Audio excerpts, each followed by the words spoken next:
Don't you think that the chaos on roads is not because of narrow roads, but to lack of a strict plan to utilize road space effectively?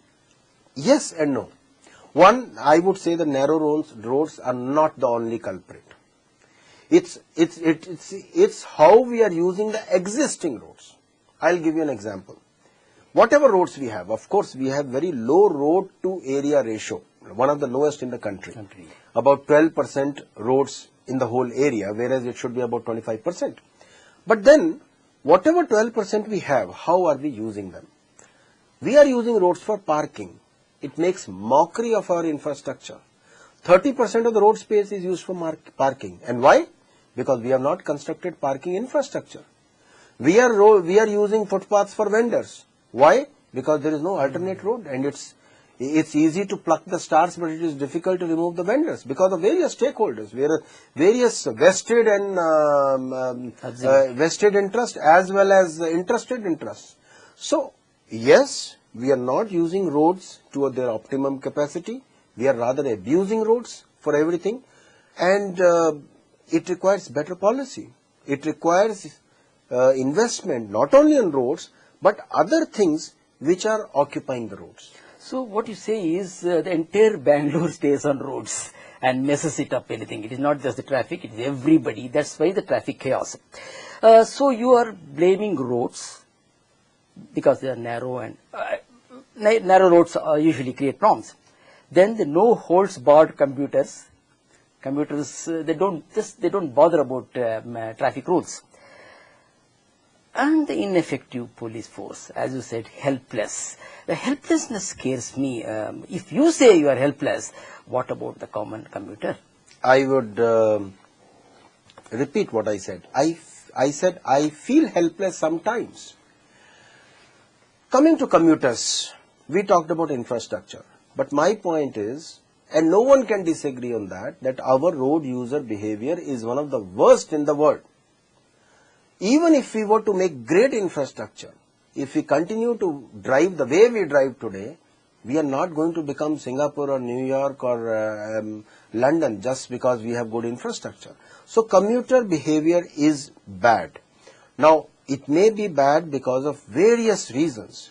Coming second to the police effectiveness or ineffectiveness of police. This is a very often charge levied against it.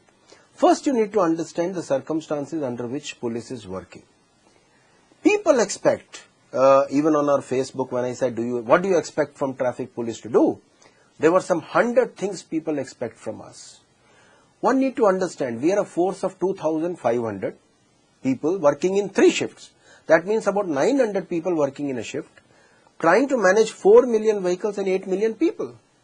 Now, and people expect us to discipline auto rickshaws, people expect us to discipline all BMTC drivers, people expect us to discipline literally anyone. I want to intervene here, Praveen. What exactly is the traffic policeman's job?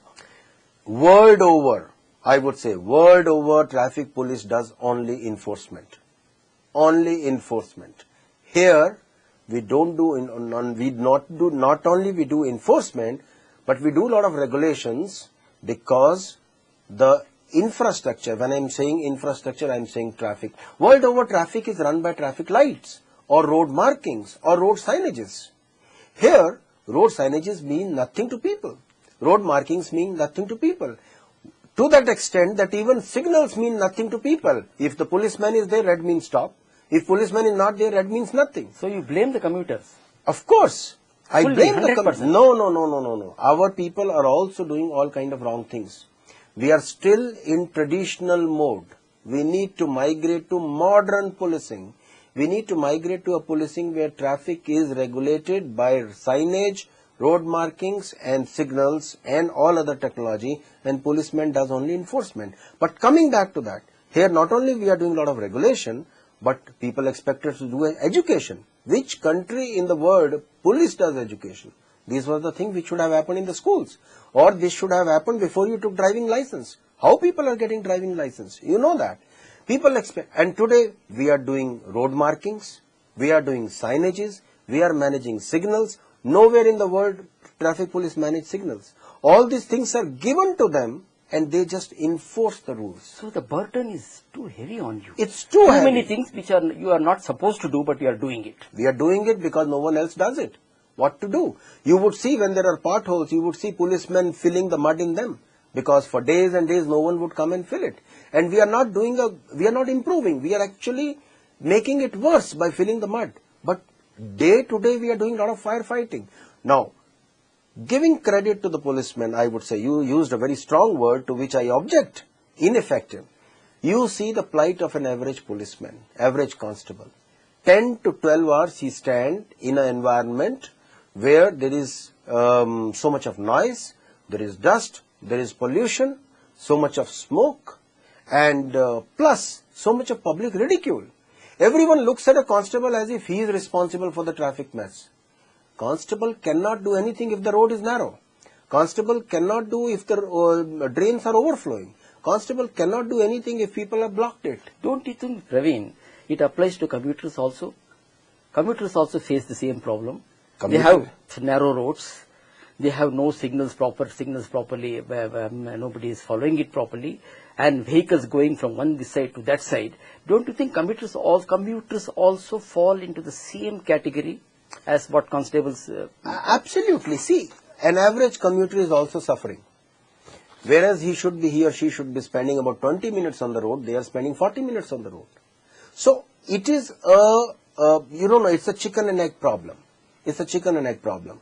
But what I'm trying to say is that yes, commuter is suffering, policeman is suffering, but this is all because of inadequate resources on the roads. Staring at the constable is not, or swearing at the constable is not going to make the traffic move.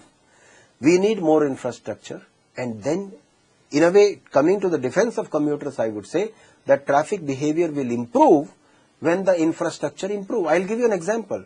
A toilet in a mall is maintained very well. Same toilet on the road is left, what the condition it is maintained in. So if you give good infrastructure, people will be motivated to maintain it properly and not abuse it, rather use it to the best. So infrastructure is infrastructure. We need quality infrastructure. If we could have good roads, we could have good behavior also.